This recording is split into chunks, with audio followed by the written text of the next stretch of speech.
Hey everyone, welcome to a special live edition of What Are the Odds? Back with you again are myself, Robert Ferringo, and my esteemed colleague, Raphael Esparza. Raphael, how you doing? I am doing well. I know where you're doing and probably what I'm doing. We're freezing. That's what we're probably doing right now. I know where you live. You know where I'm at right now. It's cold. So let's give the viewers some hot winners because right now I'm cold. Okay, just to be clear, it is about 31 degrees here in just outside of Atlanta. That's not cold, that's chilly. As someone from upstate New York, you got to be in the single digits, really. You got to be below 15 degrees to be cold. This is just chilly weather. So we're going to get to the college football playoffs and the NFL playoffs. Really big, really exciting weekend of football ahead of us. But first, got to pay them bills. Down in the description below, be sure to click on that link for free 60, that $60 free credit at Doc Sports to be used towards any handicapper for any package in any sport that you want. So, all right, Raphael, let's get to it. Thursday's game, Notre Dame at Penn State. So in the NFL, we only briefly mentioned this leading into week 18, that the Tennessee Titans were on the verge of becoming like an epic against the spread loser in the NFL. Over here in college football, like very quietly, Notre Dame is putting up one of the best against the spread seasons in recent college football history. They're 12-2 against the spread this year. They've covered the spread in 10 straight games, including easily covering the number in both of their playoff games. Give me any reason right now why we shouldn't just blindly be betting Notre Dame and why we shouldn't have bet on them the whole time, apparently. I think the only thing that scares me is how they played last week. I mean, their offense really, they scored all their points in less than a minute. And then the second half, they were stagnant. The quarterback play was obsolete. Their defense played outstanding. But then you have to kind of look at their defense was playing against a backup quarterback. So I think that's why I'm pausing a little bit. But one thing I want to talk about, Northern, I am tired of people saying, "Oh, but they lost to Northern Illinois." That was like in 2023. It seems like it was so long time ago that I'm tired of people saying that, "Oh, Penn State's going to beat them because they lost to Northern Illinois." Give me a break, because ever since that loss, they have been dominating opponents, not just winning games, but dominating opponents. I'm a little bit shocked that you're going 1.5. I thought more money would come in on touchdown Jesus just because Penn State, who they played? SMU. Okay. Boise State. Okay. Notre Dame's played some powerful teams. I think a stronger schedule than I see what they have played in so far. So I'm a little bit skeptical on Penn State. I like Notre Dame on this one. I'm hoping more Nittany Lion money comes in so I can get a better number on touchdown Jesus. Would 3.5 have been too much? That's because I'm kind of with you. I'm kind of surprised that with all the success that Notre Dame has been having at the window, and as you mentioned, they are a massively public team. So the books have been getting slammed in those Irish games. Do you think 3.5 would have been too many points? Because that's kind of where I expected this number to come out. Not really, because I can guarantee what the books or the odds makers are doing. They're looking at their pool futures on Notre Dame and maybe trying to see, hey, let's get some Penn State money on what pool futures are coming in this one. I think this one does move. I would not check if we see a solid 2, maybe a 2.5. I think the public money will come in on Notre Dame the closer it gets to kickoff. But I right now, be very careful, because I can guarantee you Ohio State, Texas tells me that they're looking at pool futures on how to set in this line. Also, one last thing on this game, Notre Dame was better against common opponents. They actually had 2 common opponents this year, Purdue and USC, and Notre Dame was by far better against both of those opponents than Penn State was. You mentioned Ohio State, Texas. So let's talk about the biggest game of the 2 that are happening in the CFP this weekend. This is the Friday night 7:30 game, Ohio State at Texas. Ohio State coming in at -6, but Raphael, just recently, and I'm talking within the last 6 hours, I'm seeing some 5.5s. In fact, I'm seeing a majority 5.5s start to come on. The number started to waver a little bit yesterday. Now, this is happening despite 75% of the money coming in on Ohio State in this game. We have a legitimate reverse line movement. What does that make you think? It makes you think it's Joes versus pros. That's all it is. The small money coming in all on Ohio State. The big money's coming in on Matthew McConaughey and Mattress Mac money probably coming in. I think that's why the number is Joe's versus pros. And it's going to be Joe's versus pros all the way to kickoff. I am blown away that the odds makers in post up 6.5 because you figured, the shiny toy of college football playoff has to be Ohio State. They have looked unbeatable since the college football playoff has started, look unbeatable since they lost to Michigan. I thought this number was going to be heavy one-sided. I thought people were going to think, Ohio State easily is going to win this game because Texas hasn't improved to me in my eyes. You rush the quarterback and Texas makes mistakes. I think that's what Ohio State's going to do. I think their defense is better than Texas defense. So the money coming in my eyes on Texas is blowing me away. I don't understand why we're seeing 5.5 because if there's a couple 5.5s, it's really easy to take it down to 5 than it is to move it up to 6 on this one. So I can see a 5 popping up just because of the amount of money is coming in on Texas. Yeah, there's not a lot that we can say about this matchup that you don't already know, right? Like Ohio State, they have the most talented roster. They were projected to be the best team in college football. They're finally now playing like the best team in college football right now, where Texas, they've been, I think, overrated and overranked all season. We've talked about it seemingly weekly on the show. They just haven't beat good teams. Other than Penn State, they've also had the second easiest road to this point, and they were kind of lucky to get by Arizona State, really. Like Texas probably shouldn't even still be playing right now. So I don't need to tell people why they should be on Ohio State, but at what point for you does this become a stay away game, or does the value start to swing back to Texas? I know if you like Texas, you think to yourself, well, I want more points. I wish this number had stayed at 6, maybe gotten to 6.5. But if this number keeps dropping, if it gets to 5 or 4.5, despite all of the percentage of the public being on Ohio State, at what point are you just like, okay, I'm betting with the books, I'm betting with the sharps on this one, and I'm going with the Longhorns? I mean, releasing plays and betting plays are two kind of teeter-tottering because, of course, we release our plays on Thursday. This game's not till Friday. If I can get 4.5 on Friday before kickoff, if I release this play at 4 unit, I can guarantee you I'm probably going to bet 6 or more on it because 4.5, you can even buy it down to 4 because you're still only wasting. Wait, 10 on cents Ohio State, you're saying you would take Ohio State at 4? Okay. Yeah. I'm just not sold on Texas. I mean, granted, click on my spreadsheet and you wonder why I have not had the best football season, but my eyes are telling me right now, college football, Ohio State is the best team. The network wants Notre Dame, Ohio State. They do not want Penn State or Texas or Penn. They do not want that. I just think I don't understand why the Texas one. I don't. Is Matthew McConaughey that heavy bet on this one? Is Mattress Mac found more money underneath his mattress? I don't understand the fixation of how much money. Because I've been talking. BetMGM told me how much money came in on Texas money line. Offshore has told me how much money is coming in on the Texas. I don't understand what people are seeing that I'm missing. Who are the bettors is the question, though. Like, it could be big money, but who are these people? Are they yahoos? Are they just Texas alum with money to throw around? Is that big oil money and they're just tossing, 6-figure bets on their alma mater? Or are these local Vegas pros? See, for me, I am with you. Ohio State, for me, is the play. I've ridden them in each of the first 2 rounds. I will ride them off the rails. I have no problem with that because, if I bet them and they lose, then I'm just wrong. I've been wrong before. I have no problem with it. But like you, they are the best team and they're playing their best football at the right time. However, if this number keeps dropping with Texas, if it drops to 5, if it gets down to 4.5, at a certain point, I will get on my bet because it's one of those things that's just – I can't account for it, just like you can't account for it. And what have we talked about in the show? When you see line movements and numbers like this that just kind of defy logic, sometimes the best thing to do is step away from them. Do you agree with that? Yeah, I mean,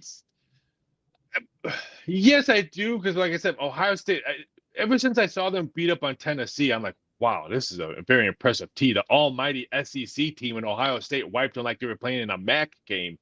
I'm just looking with my eyes because I'm not sold on Ewers.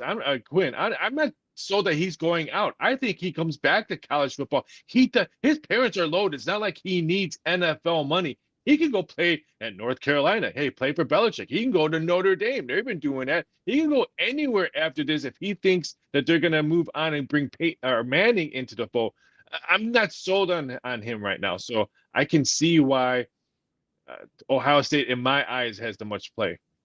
We've seen this again. This is the first time that we've had the college football playoffs, right? So all of this is new. Like trends now, what's happening now, we're going to be talking about in shows 8 or 10 years from now, right? About what the trends say for what happens in these playoff games. One thing that I will say is that in the college basketball, in the NCAA tournament, okay, one of the trends that I discovered years ago that has held up firmly is that the team that ends up winning the national championship, they cover the spread over 80% of their NCAA tournament games. Normally the teams that win the NCAA tournament, they go 5-1 or 6-0 against the spread in those tournaments. I am wondering if we're going to see the same thing here with whomever wins the national championship here, where they cover the number in all 4 of their games and move on from there. So, like I said, one thing that scares me about this, because again, this is year 1 of the college football playoff. How much are they going to tinker the way they did it next year? I mean, are the buys going to be a buys? Or is no one going to have home field? Because I thought the home field advantage was such huge. Because now you can't really you have to put like an asterisk on your notes that you're writing right now, week or year 1 of college football playoffs. Because they tinker it, then I think those week 1 or year 1 stats are out the window. I think that the biggest change, obviously, is the teams that get the bye, they should get the home field advantage games. Yes. Those first 4 games should be neutral site games. I don't care how they negotiate the bowl stuff, but those first 4 games should be on neutral sites. And then the 4 teams that get the bye should also get the home game. You should get a benefit for finishing as one of those top 4 seeds. So, all right, we got to shift gears because we have a huge NFL playoff weekend, and it starts like it seems like every NFL playoff weekend always starts with the Houston Texans at home hosting a wild card game in that early Saturday window. Interesting thing about this, though, they're home underdogs to a wild card team. The Chargers are laying 3 points on the road, and they are taking the majority of the money. Raphael, surprised that this is a firm 3. We have another road favorite that we're going to talk about at the end of this segment. They are a small 1.5 point favorite. Are you surprised that the Chargers are a firm 3 on the road in this game? This morning, there was a couple 2.5s. DraftKings had 2.5 on this. I don't know where this.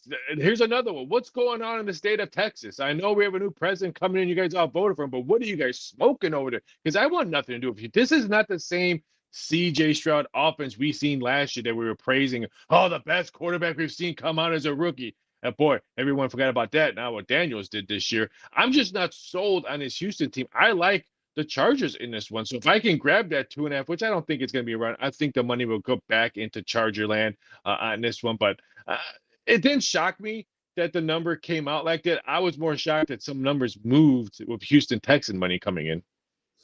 Yeah, the Chargers are taking the majority of the action. They're taking about 68% of the tickets that have been written on this game are coming in on the road team. It seems like everybody's loading up on the favorites this weekend. However, NFL playoff road favorites over the last, I believe it's 10 years, maybe 15 years, are 4-11 against the spread. So road favorites in the NFL, usually not a good bet. The Chargers have been very good in that role this year, 5-1 against the spread as a road favorite. They're 7-1 against the spread on the road this year. The Chargers have been a moneymaker all season long. Again, is there a particular matchup on either side of the ball in this game, Raphael, that you're looking at? Or is there anything that could happen in the next 4 days that you think could shift this number off of 3? It's the first game, so I don't think we're going to see that significant line movement as the first game. I think it's going to be either 3 or 2.5. I'm very curious. The Chargers brought in Zeke Elliott. Everyone laughs. I can't believe it. But don't forget, Gus Bus is still not 100% on this one. So I thought that was a great move for the Chargers to bring in a guy. If you're in a goal line, 1-2 yards, what does Zeke Elliott can still do? He can give you 1 yard at the end zone and put it in there. And the Chargers struggled in the red zone towards the end of the season. I thought it was a nice move. Would not shock me if Zeke puts a touchdown in. I like the Chargers in this spot. So I think the number stays the same. I think the total might continue to drop. This one opened up at 44, 42.5. This one's going to be a dead under game. Yes, that definitely seemed high to me. That struck me as just one of those situations where Books are gearing up. Public, this is a standalone game. They're all standalone games here. They're anticipating the public to do what the public does, which is to bet that over, especially because the Chargers offense looked really good last week against the Raiders. So I'm kind of with you. I'll be surprised to see this one turn into a shootout. All right, the nightcap of the Saturday NFL playoff games, Steelers at Baltimore. Now, I very vividly remember a few weeks ago us talking about this game. I ended up using a big play on the Ravens because of it. The Ravens were 6.5-point home favorites in this game. That number got up to 7.5 before kickoff in that regular season game. And both of us were surprised because for over a decade, Pittsburgh versus Baltimore equals 3 or 3.5. That's it. That's it. And it seemed like every year, every game was decided by 3 points. Apparently not anymore. The Ravens are the biggest favorite on the board, despite the fact that this is a divisional rivalry game. This number is even thicker than what we saw when they played a few weeks ago. Raphael, help me make sense of this one. Well, stopping ground, Caesars is the only book that has 10 right now in this game. No flowers probably for the Baltimore Ravens. That's going to be huge on this one. Granted, I think it's going to be a run type game for both sides. So look for running back prop bets to be probably the key factor for most books if you're looking at some key action prop bets.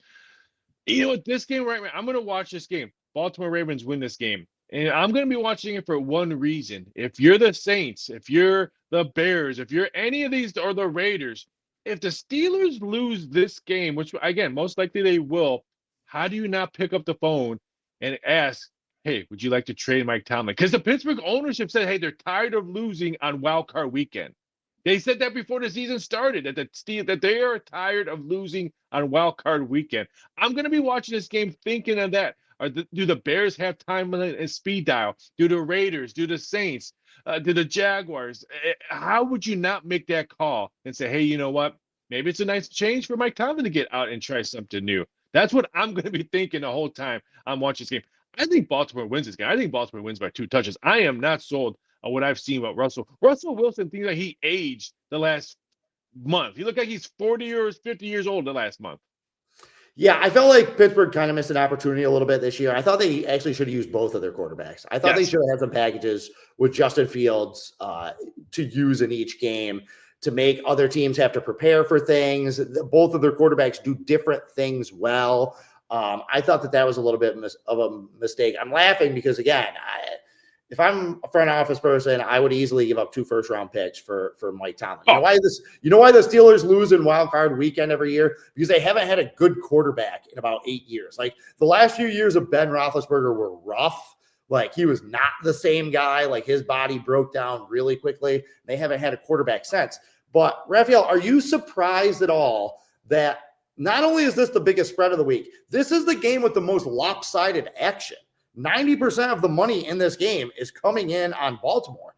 Is that surprising given how good, and we've talked about it many, many times. It's almost like since we talked about it, the Steelers have not been good as an underdog, but for a decade, the Steelers have been automatic, just a complete ATM machine as an underdog. Are you surprised that the Ravens are getting this much lopsided action? I mean, this number opened up at 8.5 and quickly got moved to 9. I think the bettors, both sides, were just thinking, hey, you know what, this is not the same Pittsburgh Steelers team. And I think what the way the offense has been moving for Baltimore, a little bit shocked because no Flowers running back. I think the tight ends will probably get a lot usage for Baltimore in this one, and then the run game. If this one goes to a solid 10, how do you not look at Pittsburgh for a playoff game, division game, plus 10? That's the only way I'm going to look at it, because I'm not taking Baltimore with their playoff woes. I'm not laying 9.5. But if I can get a 10, I'm not saying I'm releasing a 10 on our service, but if I can get a 10 and let's say 6:40 or 7:45 Eastern Standard Time on Saturdays, I'm cashing college basketball tickets. I might take some of my college basketball money and take a shot at the plus 10. And, you know, we talked about that game, even though I cashed on Baltimore, I believe it was for 7-unit play during the regular season, because that number was so odd. You and I talked about that the next week. That game was not a blowout. That last Steelers-Ravens game in Baltimore, if it was not for a couple of bad turnovers, particularly that one by Russell Wilson near the goal line, that really could have been a completely different game. Now, I wanted to stop for just a second. I'm not sure if this is the Pedro Martinez. In my mind, it is the Pedro Martinez from the Red Sox. But he asked a question, Raphael, what do you think of Miami Heat? Do you think they will lose by double digits tonight? Raphael, what are your thoughts? Well, you know that we've seen the trend in the NBA lately is stars decide not to play after shoot around. And let's see, Miami Heat played back-to-back. This is their second game of back-to-back. Golden State, Steph Curry's playing on a limp ankle. We all know about his ankles in the past. So I would wait. If you like Miami, I think get the best number now because I think Golden State and Miami are probably going to rest some players, and that number is going to be diminished. So I say take the +9 if you can. If not, wait to see what this number does. But someone is sitting out, especially in Miami. They got blown out yesterday. They've lost 3 straight, all by double digits. So I would say wait. No, they did not get blown out. And the reason I know that is because I had a 7-unit play that I was lucky to hit with Sacramento beating them in double overtime. So, yeah, the fact that they had to go to double OT last night may make it a little more likely that they rest some guys tonight. However, maybe you agree, maybe you disagree, Raphael. I feel like that's become a very overblown thing in NBA betting is – because I got to tell you, one of my money systems for years in NBA betting is if a star player is out with an injury or decides to sit out on a team, that makes me more likely to bet on that team and more likely for them to cover. The books overreact with the number. The bettors overreact to, oh, this guy is sitting. And it doesn't matter. Superstars are superstars. But the margins are so thin in the NBA. The talent is so equal and so diverse in the NBA that just because 1 or 2 guys are sitting out, that doesn't necessarily mean that a team is dead in the water like it might have been 20 years ago. What are your thoughts on NBA betting with star players? You have to pick your team. Like I ain't betting the Lakers if LeBron and AD are sitting out. But there's teams like Miami now that they're dumping Butler. There's teams like the Suns who have a really deep bench. The Bulls have a really big, deep, young bench. There's teams when you're saying that 1 or 2 starters can sit that's still going to compete. There's teams like that all over the NBA, but there's certain ones. I ain't touching the Denver Nuggets if no Joker or Murray are playing out. The Celtics, another very, very deep team. So there's teams, yes, that think 110% correct on that, but there's teams I ain't touching. But also, just from a technical standpoint, like you being a former odds maker, right? How would you guys deal with star player injuries or star player sitting? I know it wasn't as prevalent back then, but when that would happen, you guys would juice that number up, right? Like you guys, don't you feel like you would overcorrect the spread to the side, or excuse me, favoring the side that just lost its star player, creating kind of a value situation? Do you feel like the sports books overcorrect when a star player is sitting out? Back then, now they do. Back then, we just made a circle game. We would overreact and cut the limit, so no one's going to come and crush us, knowing that they don't think, AKA Jimmy Butler's not playing. Oh, the books don't know. There's some guy called me. I'm going to go double popped in. Well, it's game circled. Sorry, your normal $10,000 bet's only down to $2,000 bet because we don't know who's playing or injuries or whatsoever. Now, it's vice versa. They just overreact and just move the number. Back in the day, we just circle the game, put a lower limit, and let the bettors just keep on betting it, but they're not betting it the same dollar amount. Yeah, this is one of those counterintuitive things that separates professional bettors and successful bettors from, the Joe Public guys. Is again, oh, this star player is out, I'm going to bet against this team. When the majority of the time, I'm telling you, I've had a lot of success betting in the NBA. It actually goes the other way. I know it's hard to take that leap, but trust me, once you've done it a few times and cashed some tickets, look at the over as well when star players sit out. Once you've had a little bit of success with that, you'll see exactly what I'm talking about. So, all right, back to the NFL. A couple numbers that I wanted to leave you with in that Pittsburgh-Baltimore game before we move on to Denver-Buffalo. The Steelers are 6-3 against the spread in their last 9 as an underdog, but they have not covered a spread as an underdog of more than 4 points yet this year. Also, double-digit home favorites in the NFL playoffs have been automatic. They are 16-1 straight up, 14-3 against the spread. So again, a little bit counterintuitive, right? If this number gets up to 10, you might think, okay, that's too many points, that's too much value, jump on the Steelers. The history of the last several years, and my numbers are dating back to 2009, 14-3 against the spread. So you might want to look at that double-digit favorite. All right. Shifting to Monday, not a double-digit favorite, but the second largest favorite on the board, and also the second most lopsided action in a game. We have Denver heading to Buffalo. Now, Denver, they snapped that little playoff hiatus that they have. Bo Nix, rookie quarterback on the road, tough venue, first postseason start. Is there any reason that this isn't a Buffalo Bills bloodbath? It could be. I mean, everyone's going to look at, wow, Denver beat up on Kansas City last week. They beat the defending champs, but I think Kansas City had their D squad on there, not their B squad or their C squad, their D squad on that game. This one smells to me, if there's one ugly blowout, this is the game right here. I think Buffalo, it continues to show, hey, we have our MVP, not a guy at Baltimore who's had talent all around him and a massive running back. We have our guy, Josh Allen, that's going to push us over to the next round. If there's one ugly game, this one screams that Buffalo. This one is something like a 31-6 type of game. I can see that. I think Buffalo has no issue beating Denver, unless Denver has those awesome uniforms that they wore last week. I love those uniforms. Bills have been in a similar spot here in this opening round games the last 2 years. Okay, last year they dominated the Steelers as a similar, I think it was a 9.5 point favorite. The year before that, though, they really struggled against Miami as a double-digit favorite. I don't know if you remember, that was Skylar Thompson played that game because Tua was out. They were losing that game in the second half. How about this, Raphael? Buffalo is 3-7 against the spread in the playoffs since 2019. Basically, since Sean McDermott has gotten them back to the playoffs, that first year with Tyrod, then with Josh Allen, 3-7 against the spread in the postseason. I know this is a team a lot of people are rooting for. A lot of people are on Buffalo, like them to maybe this be the year where they unseat the Chiefs. But at what point, just like you kind of briefly mentioned in the Pittsburgh-Baltimore game, Lamar Jackson struggles in the postseason. You know, Buffalo not being able to cover the number. At what point does this become a reality that bettors really need to lean into and start putting their money on?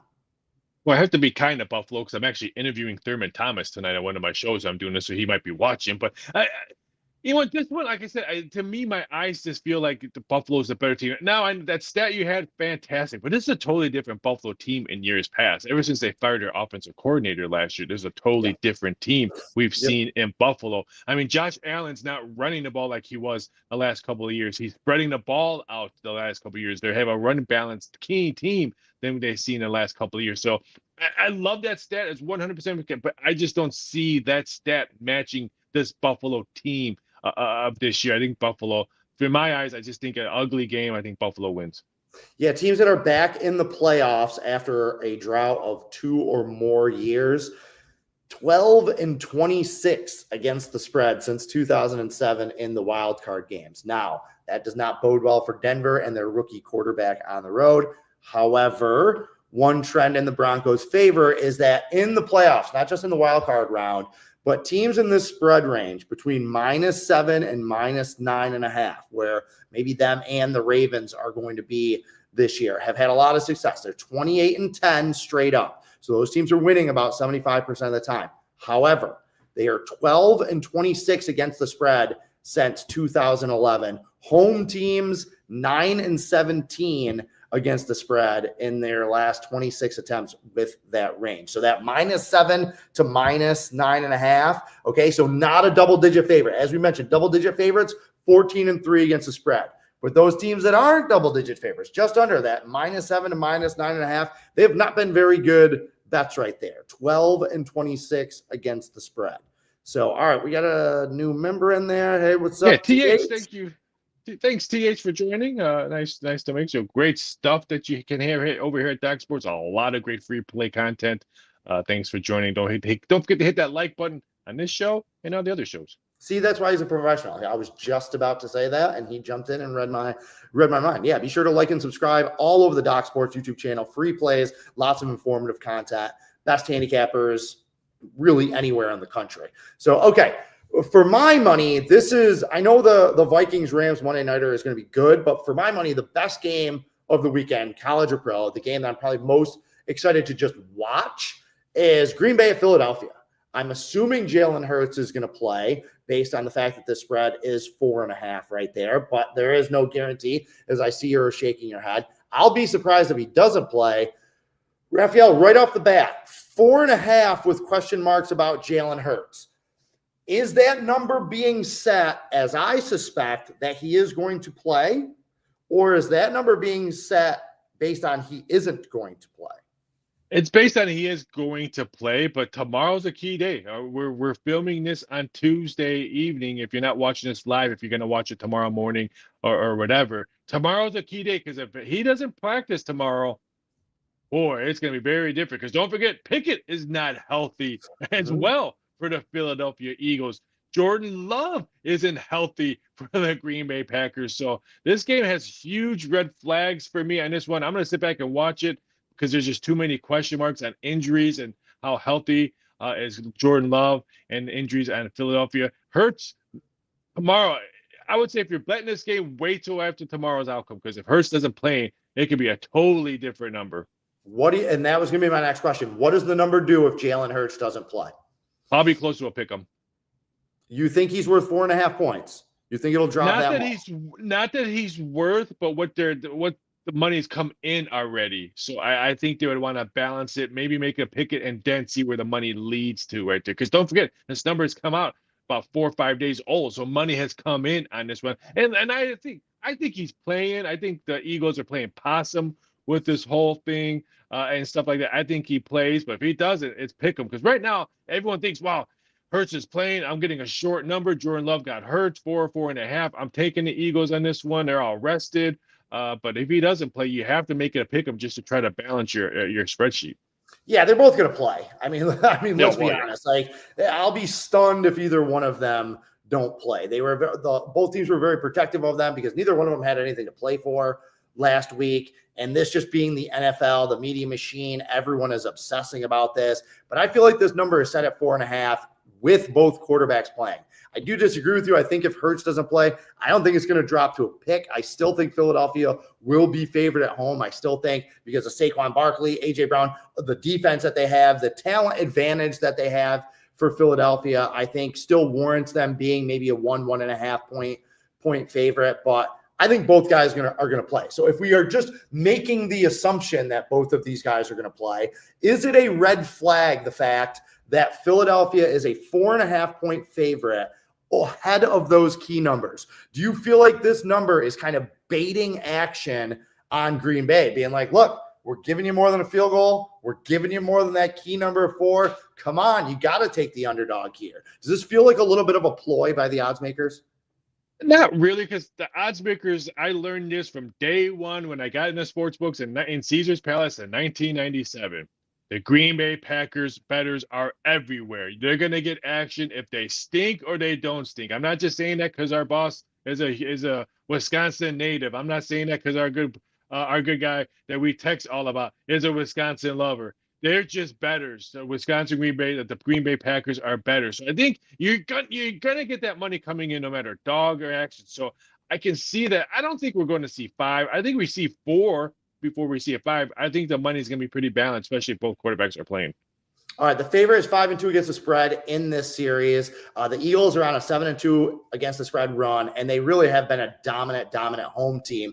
Now, before I transition into this late night game, this Washington-Tampa Bay game, one of the things that both of these games have in common is Green Bay and Philadelphia played way back in week 1. Raphael, how much stock do you put into these rematch games in the playoffs? Because there's a couple random odds and ends trends, some of which have filters that don't apply for this weekend, but I have not found any like standard go-to regular season loser always wins and covers the rematch type of thing. There aren't a lot of great numbers out there for that. So how do you handicap the fact that Green Bay and Philadelphia played way back in week 1? What do you take away from that game and apply towards this?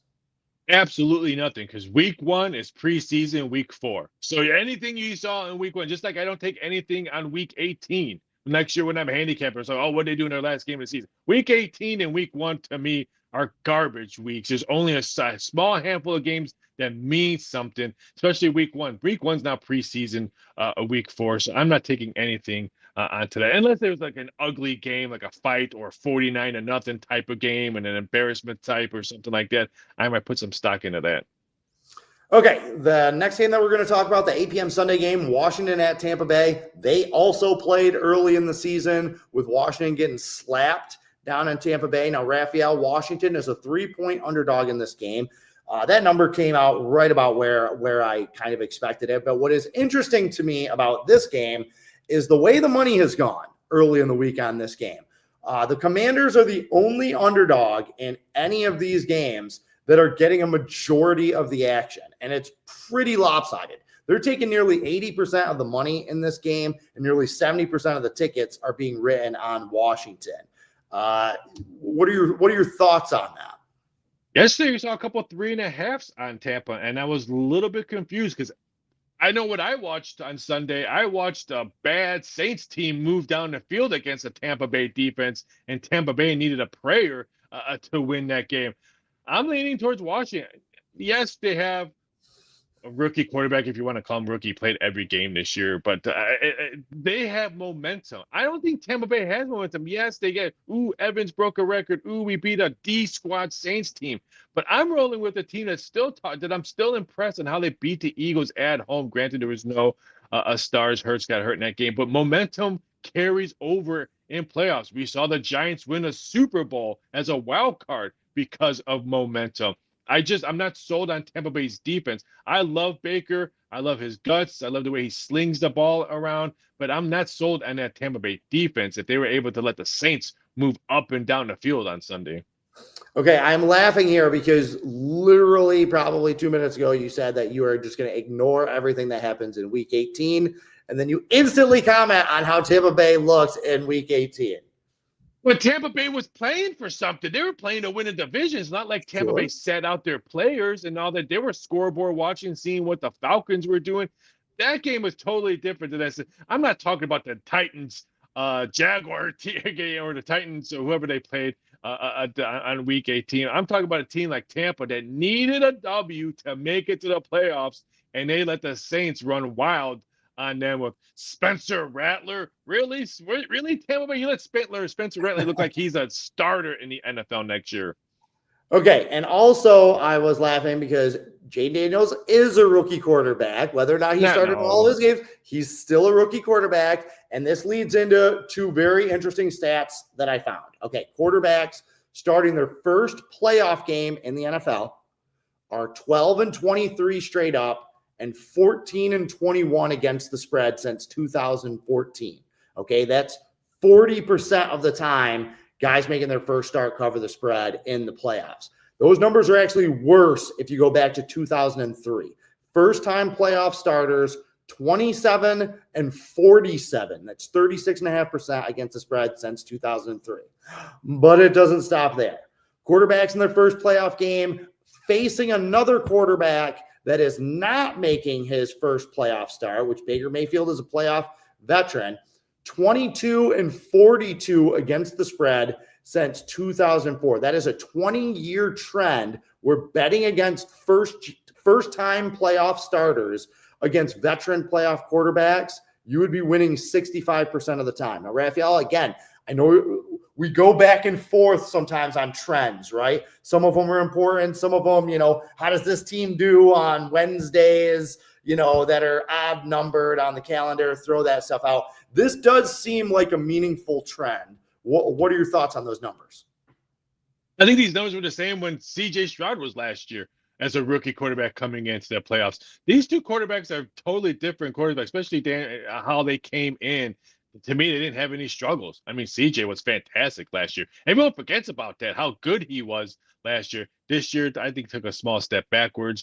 Daniels, I'm really big on playoff momentum. I'm sold on them when the Baltimore Ravens won their first Super Bowl. Momentum. The New York Giants won that Super Bowl. Momentum. I mean, when Joe Flacco won his first Super Bowl. Momentum. I like teams that coming in with momentum into the playoffs to keep on riding that momentum. That's why I kind of like watching. I know rookie quarterback.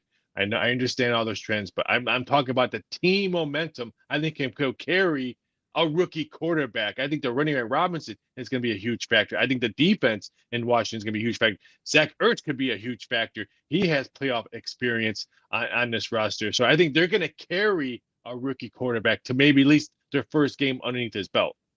And again, this is why this is a great show, good discussion, because I lean 100% the other way. I like experience in the playoffs, and that trend is just too much to ignore. I understand that Jaden Daniels has been phenomenal this year. He's going to win the Rookie of the Year. He's been great, led this team to the playoffs. I understand all that. Playoff football is different. It just is. And it's not just rookie quarterbacks. It's anyone making their first start in the playoffs. Even veterans struggle in that first playoff game because everything about it is just different. The stakes are higher.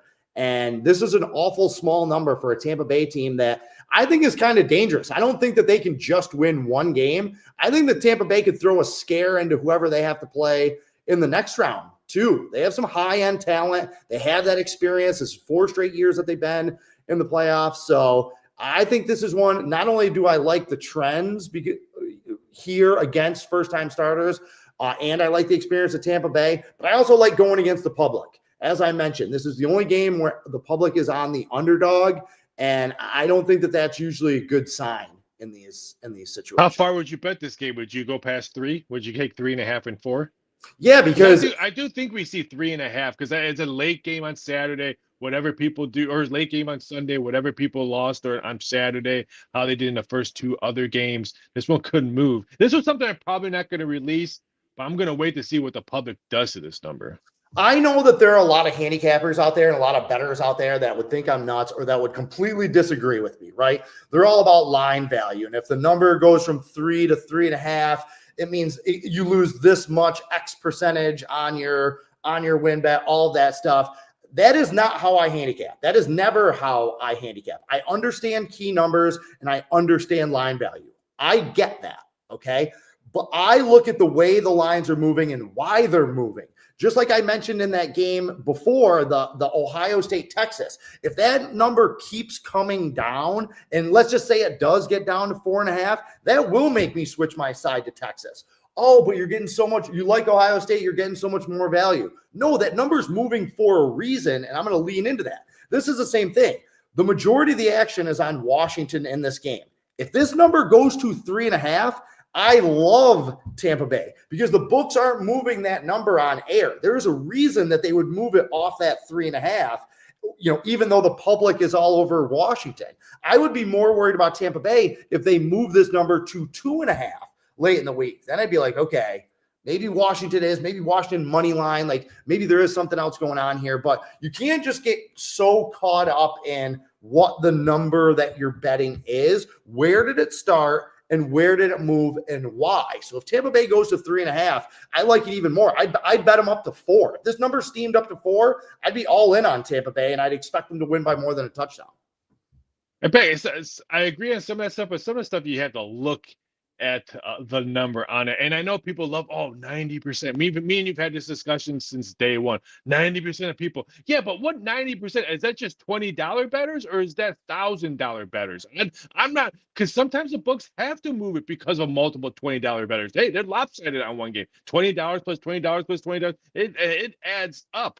I'm not taking my chances on moving over because my next door neighbor was the last person to bet $25 and they had to move the number. I ain't betting that way. I'm betting, okay, where's the best value that I'm getting? I'm not saying percentage of those tickets are big action or big whales or big sharp action doing on that. So I kind of beg the difference on some aspects.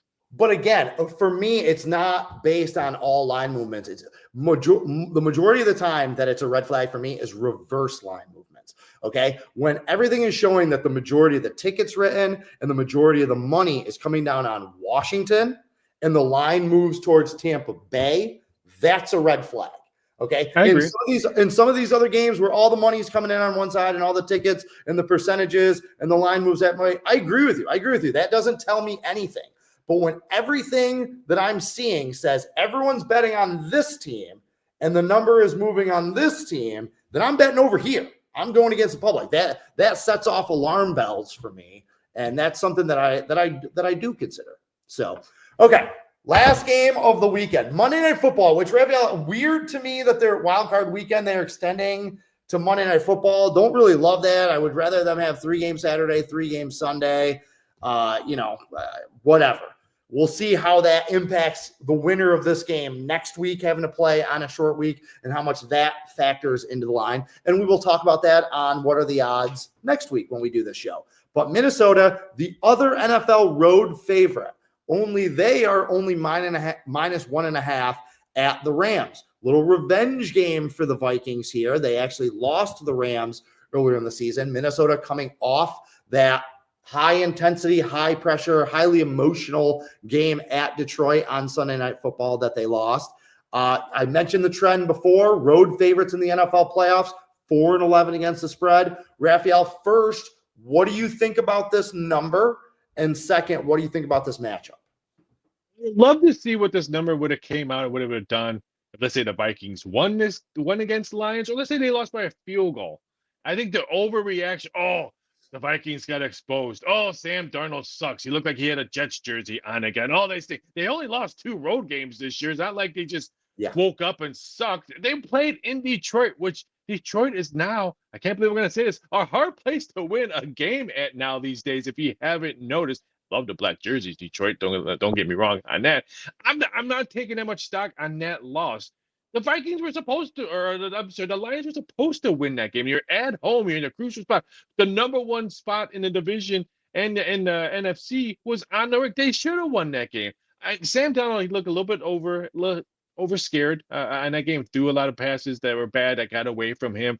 I'm gonna give him a break because he played well all season long. People are like, how much $1 million did he lose in that game? None. He didn't lose anything. He had 1 bad game. They're still in the playoffs. Granted, I think it's the best scenario for the Vikings to go to the Rams, because there's going to be more purple in the stands than it's going to be on the Rams. Yeah. The Rams have no fan base in there. Granted, they're fun to watch. Love the Rams. They have great wide receivers.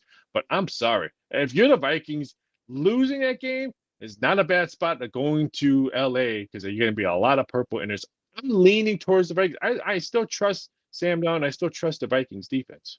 Yeah, I mean, 14-3. You can't be upset with 14-3. In a lot of years, they'd be the number 1 seed in the NFC. So you can't knock the Vikings for this one. But I got to say, are you a little bit surprised that the Chargers, the other road favorite, they're a solid 3-point favorite on the road at Houston? The belief there is that they're the better team. Houston has been kind of up and down this year, as we mentioned. It's kind of the same thing with the Rams, right? No one thinks that they're better than the Vikings. The Vikings have been the better team all year, right? 14 wins. Rams kind of up and down. They rested their starters last week. But are you a little surprised that Minnesota, for all the success that they've had this season, that they're not a little bit bigger favorite, that number isn't a firm 3?